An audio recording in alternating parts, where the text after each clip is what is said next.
Hi dears, welcome back. അപ്പോൾ ഇന്നും ഞാൻ വന്നിരിക്കുന്നത് നമുക്കൊക്കെ ഒരുപാട് പ്രയോജനകരമായിട്ടുള്ള നല്ലൊരു വീഡിയോ ആയിട്ടാണ് കേട്ടോ.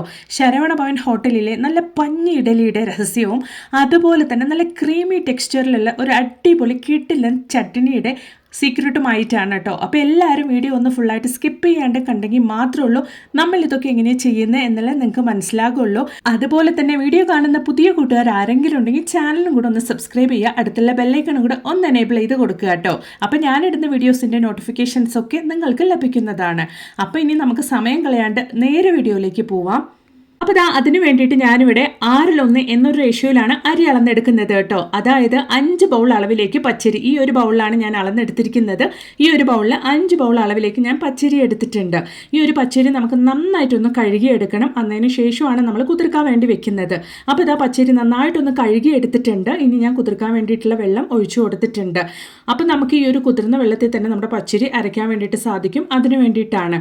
ഇനി നമുക്ക് വേണ്ടത് 1 ബൗൾ അളവിലേക്ക് ഉഴുന്നാണ്. ഈ ഒരു ബൗളിൽ തന്നെയാണ് ഞാൻ പച്ചരിയും അളന്നെടുത്തത്. അതേ ബൗളിൽ തന്നെയാണ് ഉഴുന്നും അളന്നെടുക്കുന്നത്. 1/2 ടീസ്പൂൺ അളവിലേക്ക് ഉലുവയും എടുത്തിട്ടുണ്ട്.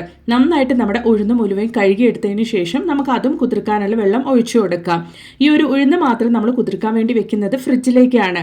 അപ്പോഴാണ് നമുക്ക് നന്നായിട്ട് നല്ല പെർഫെക്റ്റ് ആയിട്ട് മിക്സിയിൽ തന്നെ ലിറ്റർ കണക്കിന് മാവ് അരച്ചെടുക്കാൻ വേണ്ടിയിട്ട് സാധിക്കുകയുള്ളൂ. പിന്നെ നമുക്കൊരു 4 മണിക്കൂർ സമയത്തേക്ക് ഇതൊക്കെ കുതിർക്കാൻ വേണ്ടി വെക്കാം. അപ്പോൾ 4 മണിക്കൂർ സമയം കഴിഞ്ഞിട്ടുണ്ട്. നമ്മുടെ പച്ചരിയൊക്കെ നന്നായിട്ട് തന്നെ കുതിർന്ന് വന്നിട്ടുണ്ട്. അതുപോലെ തന്നെ ഫ്രിഡ്ജിൽ വെച്ചിട്ടുണ്ടായിരുന്ന നമ്മുടെ ഉഴുന്നും ഉലുവയും തന്നെ നന്നായിട്ട് കുതിർന്ന് വന്നിട്ടുണ്ട് കേട്ടോ. അപ്പോൾ ഇനി നമുക്കിത് നന്നായിട്ടൊന്ന് അരച്ചെടുക്കാം.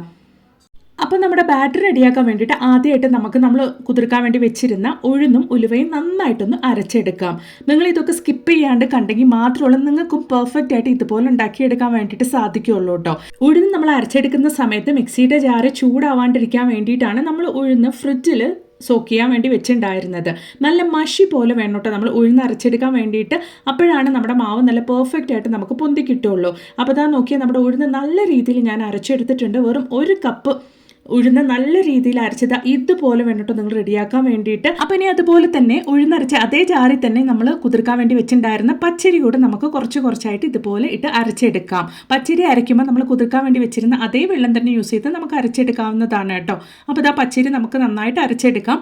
പച്ചരി നിങ്ങൾ അരച്ചെടുക്കുമ്പോൾ കോഴ്സായിട്ട് അരച്ചെടുത്താൽ മതിയാകും. അങ്ങനെ പച്ചരി അരച്ചെടുത്തതിന് ശേഷം നമ്മൾ ഉഴുന്നരച്ചെടുത്ത ആ ഒരു പാത്രത്തിലേക്ക് തന്നെ നമുക്ക് ഇതുപോലൊന്ന് ഒഴിച്ചു കൊടുക്കാം. ഞാൻ 2 ട്രിപ്പായിട്ടാണ് കേട്ടോ അരി അരച്ചെടുക്കുന്നത്. അപ്പോൾ 2ാമത്തെ ട്രിപ്പിലാണ് നമ്മൾ ചോറും കൂടെ ചേർക്കുന്നത്. അതും ഈ ഒരു ബൗളിൽ 1 ബൗൾ അളവിലേക്കാണ് ചോറ് ചേർത്ത് കൊടുക്കുന്നത്. അപ്പോൾ നമുക്ക് 6:1 എന്ന റേഷ്യോ കറക്റ്റ് ആയിരിക്കും. നമ്മളിവിടെ 5 ബൗൾ അളവിലേക്ക് പച്ചരിയും 1 ബൗൾ അളവിലേക്ക് ചോറും അതുപോലെ തന്നെ 1 ബൗൾ അളവിലേക്ക് ഉഴുന്നും ചേർത്ത് കൊടുത്തിട്ടുണ്ട്. 1/2 ടീസ്പൂൺ അളവിലേക്ക് ഉലുവയും. അതാണ് 6:1 എന്ന 6:1 എന്ന റേഷ്യോയിൽ നമ്മൾ അരച്ചെടുത്തിരിക്കുന്നത്. അതും കൂടെ നമുക്ക് ആ ഒരു പാത്രത്തിലേക്ക് ഒഴിച്ചു കൊടുക്കാം. അതിനുശേഷം നന്നായിട്ട് കൈ കഴുകിയതിന് ശേഷം നമ്മുടെ ഉഴുന്നും അതുപോലെ തന്നെ നമ്മൾ അരച്ചെടുത്ത ആ ഒരു പച്ചരിയുടെ കൂട്ടും നന്നായിട്ട് കൈ കൊണ്ട് തന്നെ നിങ്ങൾ ഇതുപോലെ മിക്സ് ചെയ്ത് കൊടുക്കണം. ആ ഒരു ഉഴുന്നും പച്ചരിയും നല്ല രീതിയിൽ തന്നെ മിക്സ് ചെയ്ത് കിട്ടണം കേട്ടോ. അപ്പോഴാണ് നമ്മുടെ മാവ് നല്ല രീതിയിൽ നമുക്ക് പൊന്തി കിട്ടുള്ളൂ. കയ്യിലുള്ള നമ്മുടെ കൈകളിലൊക്കെ ഉള്ള ആ ഒരു ഗുഡ് ബാക്ടീരിയാസ് ആണ് നമ്മുടെ മാവ് പുളിക്കാൻ വേണ്ടി സഹായിക്കുന്നത്. ഇവിടെ വേറെ നമ്മൾ മാവ് പുളിപ്പിക്കാൻ വേണ്ടിയിട്ട് പഴയ മാവോ അല്ലെങ്കിൽ ഈസ്റ്റ്, ഈനോ, ബേക്കിംഗ് സോഡ ഒന്നും നമ്മൾ ചേർക്കുന്നില്ല. നോക്കി മാവ് നല്ല പെർഫെക്റ്റ് ആയിട്ട് നമ്മൾ മിക്സ് ചെയ്തെടുത്തിട്ടുണ്ട് കേട്ടോ. അപ്പോൾ ഞാൻ മാവ് നന്നായിട്ട് കറക്റ്റായിട്ട് തന്നെ അരച്ചെടുത്തിട്ടുണ്ട്. ഞാൻ രാത്രിയാണ് കേട്ടോ ഈ ഒരു മാവ് റെഡിയാക്കുന്നത്. അപ്പോൾ ഓവർനൈറ്റാണ് ഞാൻ ഈ ഒരു മാവ് റെസ്റ്റ് ചെയ്യാൻ വേണ്ടിയിട്ട് വെക്കുന്നത്. ഇനിയിപ്പോൾ മാവൊക്കെ അരച്ചെടുക്കാൻ വേണ്ടിയിട്ട് നമുക്ക് ഗ്രൈൻഡർ തന്നെ വേണമെന്നില്ല കേട്ടോ. മിക്സിയുടെ ജാറിൽ തന്നെ ഇതുപോലെ നിങ്ങൾ അരയ്ക്കുവാണെങ്കിൽ നല്ല ലിറ്റർ കണക്കിന് മാവ് നല്ല പെർഫെക്റ്റ് ആയിട്ട് തന്നെ നിങ്ങൾക്കും അരച്ചെടുക്കാൻ വേണ്ടിയിട്ട് സാധിക്കും. അപ്പോൾ മിനിമം നമുക്കൊരു 8 മണിക്കൂർ സമയത്തേക്ക് നമ്മുടെ മാവൊന്ന് പുളിപ്പിക്കാൻ വേണ്ടിയിട്ട് മാറ്റി വെക്കാം. സമയം കൊണ്ട് ഹോട്ടലിലൊക്കെ തയ്യാറാക്കുന്ന നല്ല ക്രീമി ടെക്സ്ചറിൽ വളരെ ടേസ്റ്റി ആയിട്ടുള്ള ഒരു ചട്നിയുടെ റെസിപ്പി കൂടെ നമുക്കൊന്ന് കണ്ടു നോക്കാം കേട്ടോ.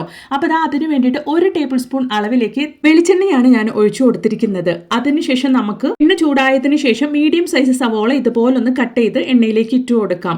ഒരുപാട് നമ്മുടെ സവോള മൂത്തൊന്നും വരേണ്ട ആവശ്യമില്ല. ജസ്റ്റ് ഒന്ന് ആ ഒരു പിങ്ക് കളർ ഒന്ന് ചേഞ്ച് ആയാൽ മാത്രം മതി കേട്ടോ. ഒന്ന് എണ്ണയിൽ കിടന്ന് വാടി കിട്ടിയാൽ മാത്രം മതിയാകും. അതിനുശേഷം എരിവിനാവശ്യമായ 2 പച്ചമുളക് മാത്രമാണ് ഞാനിവിടെ ചേർത്ത് കൊടുക്കുന്നത്. നിങ്ങൾക്ക് വേണമെങ്കിൽ കൂടുതൽ ചേർത്ത് കൊടുക്കാവുന്നതാണ്. ചെറിയൊരു കഷ്ണം ഇഞ്ചിയും അതുപോലെ തന്നെ 1 വെളുത്തുള്ളിയും ഞാനിവിടെ ചേർക്കുന്നുണ്ട്. കുറച്ചും കൂടി എരിവ് കൂടുതലായിട്ട് വേണം എന്നുള്ളവരാണെങ്കിൽ ഈ ഒരു പച്ചമുളകിന്റെ എണ്ണം നമുക്ക് കൂട്ടാവുന്നതാണ് കേട്ടോ. അപ്പോൾ ആ ഒരു എണ്ണയിൽ കിടന്ന് നമ്മുടെ പച്ചമുളകും അതുപോലെ തന്നെ വെളുത്തുള്ളിയും ഇഞ്ചിയും സവോളയൊക്കെ ലൈറ്റായിട്ടൊന്ന് വഴണ്ടി വന്നിട്ടുണ്ട്.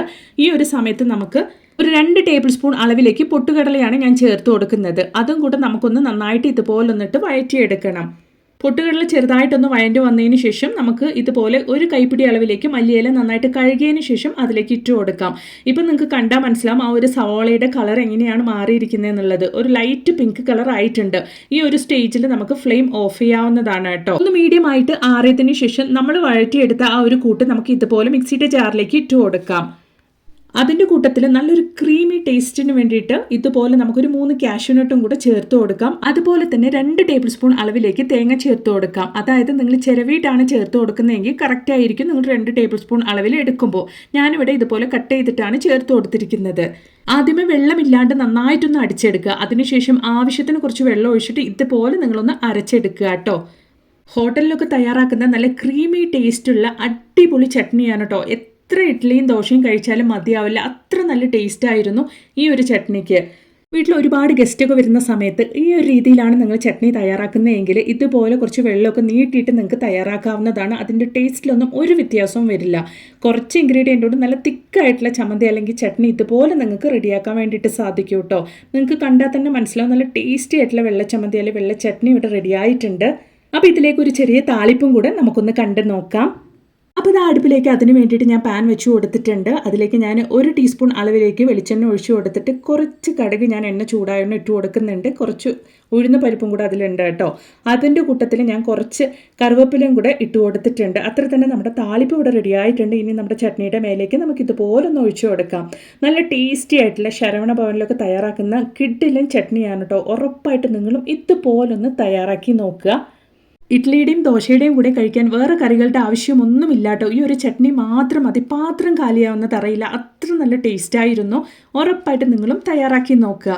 അപ്പോൾ ഇതാ രാത്രി മുഴുവനും വെച്ചതിന് ശേഷം രാവിലെയാണ് നിങ്ങൾക്ക് ഞാൻ ഈ ഒരു പാത്രം ഓപ്പൺ ചെയ്ത് കാണിക്കുന്നത്. നല്ല രീതിയിൽ തന്നെ നമ്മൾ അരച്ചു വെച്ച ആ ഒരു മാവ് ഇതുപോലെ പൊന്തി വന്നിട്ടുണ്ട്. ആ ഒരു മൂടിയുടെ മേൾഭാഗം വരയ്ക്കും നോക്കി നിങ്ങൾക്ക് കണ്ടാൽ മനസ്സിലാവും എത്രത്തോളമാണ് നമ്മുടെ മാവ് നല്ല പെർഫെക്റ്റ് ആയിട്ട് പൊന്തി വന്നിട്ടുള്ളത് എന്നുള്ളത്. നമ്മൾ എങ്ങനെയാണോ ചെയ്തിരിക്കുന്നത് അളവും കാര്യങ്ങളൊക്കെ അതേപോലെ നിങ്ങളും ചെയ്യുവാണെങ്കിൽ ഇതുപോലെ നല്ല പെർഫെക്റ്റ് ആയിട്ടുള്ള ബാറ്റർ ശരവണ ഭവൻ ഹോട്ടലിലൊക്കെ തയ്യാറാക്കുന്ന പോലെ 3-in-1 ബാറ്റർ നിങ്ങൾക്കും വീട്ടിൽ ഈസി ആയിട്ട് തന്നെ തയ്യാറാക്കാൻ വേണ്ടിയിട്ട് സാധിക്കും കേട്ടോ. ഈ ഒരൊറ്റ ബാറ്റർ കൊണ്ട് നമുക്ക് ഇഡലി, ദോശ, പനിയാറൊക്കെ ഉണ്ടാക്കിയെടുക്കാൻ വേണ്ടിയിട്ട് സാധിക്കും. അപ്പം നമ്മുടെ മാവ് നമുക്ക് ഇതുപോലെ നന്നായിട്ടൊന്ന് കൂട്ടി മിക്സ് ചെയ്തെടുക്കാം കേട്ടോ. നമ്മൾ കൂടുതൽ അളവിലേക്ക് മാവൊക്കെ റെഡിയാക്കുന്ന സമയത്ത് എപ്പോഴും ഉപയോഗിക്കാനുള്ള മാവ് ഇതുപോലെ ഒരു ചെറിയ പാത്രത്തിലേക്ക് കരുതി വെക്കുന്നതായിരിക്കും നല്ലത്. അല്ലെങ്കിൽ നമ്മുടെ മുഴുവൻ മാവും ഒരുപാടങ്ങ് പുളിച്ചു പോകാനുള്ള ചാൻസസ് ഉണ്ട്. അപ്പോൾ ഇതുപോലെ ആവശ്യത്തിനുള്ള മാവ് ഞാനൊരു പാത്രത്തിലേക്കൊന്ന് മാറ്റിയെടുക്കുന്നുണ്ട്. അപ്പോൾ നമ്മൾ റെഡിയാക്കിയ മാവ് കൊണ്ട് നല്ല സോഫ്റ്റ് ആയിട്ടുള്ള ഇഡലിയാണ് കേട്ടോ ഞാനിവിടെ ഉണ്ടാക്കി കാണിക്കുന്നത്. അപ്പോൾ നോക്കിയാൽ നല്ല സോഫ്റ്റ് ആയിട്ടുള്ള പഞ്ഞിക്കെട്ട് പോലുള്ള ഇഡലി ഇവിടെ റെഡി ആയിട്ടുണ്ട് കേട്ടോ. അപ്പോൾ ഉറപ്പായിട്ട് നിങ്ങളും ഇതുപോലൊന്ന് തയ്യാറാക്കി നോക്കുക. ശരവണ ഭവൻ ഹോട്ടലിൽ തയ്യാറാക്കുന്ന അതേ ഇഡലിയുടെ റെസിപ്പിയും അതേ ചട്നിയുടെ റെസിപ്പിയുമാണ് കേട്ടോ ഇന്നത്തെ വീഡിയോയിൽ ഞാൻ ഉൾക്കൊള്ളിച്ചിട്ടുണ്ടായിരുന്നത്. അപ്പോൾ ഉറപ്പായിട്ട് നിങ്ങളും ഇതുപോലൊക്കെ ഒന്ന് തയ്യാറാക്കി നോക്കുക. ഇഡലിയുടെ കൂടെ നമ്മൾ റെഡിയാക്കിയ ഒരു ചട്നിയും ഇതുപോലെ നിങ്ങൾ ഒഴിച്ച് കഴിക്കുവാണെങ്കിൽ വേറെ കറികളുടെ ആവശ്യമൊന്നുമില്ല കേട്ടോ. അപ്പോൾ ഉറപ്പായിട്ട് നിങ്ങളും ഇതുപോലൊന്ന് തയ്യാറാക്കി നോക്കുക. ഈ ഒരൊറ്റ ബാറ്റർ കൊണ്ട് നമുക്ക് ഇഡലി മാത്രമല്ല കേട്ടോ ദോശയും പനിയാറൊക്കെ ഉണ്ടാക്കി കഴിക്കാൻ വേണ്ടിയിട്ട് സാധിക്കും. അപ്പോൾ ഉറപ്പായിട്ടും നിങ്ങളും ഇതുപോലെ വീട്ടിലൊന്ന് തയ്യാറാക്കി നോക്കുക. എന്നിട്ട് നിങ്ങളുടെ വലിയൊരു അഭിപ്രായങ്ങളൊന്ന് കമൻറ്റ് ബോക്സിലിട്ട് അറിയിക്കുകയും കൂടെ ചെയ്യുക കേട്ടോ. അത് മാത്രമല്ല നല്ല കുറേ വീഡിയോസ് ഞാൻ എൻ്റെ ചാനലിൽ ഉൾപ്പെടുത്തിയിട്ടുണ്ട്. നിങ്ങൾ അതും കൂടെ ഒന്ന് കയറി ചെക്ക് ചെയ്ത് നോക്കുക കേട്ടോ. അപ്പം ഇനി ഒരു പുതിയ വീഡിയോ ആയിട്ട് നിങ്ങളുടെ അടുത്തേക്ക് വരുന്നത് വരയ്ക്കും എല്ലാവർക്കും ബായ്.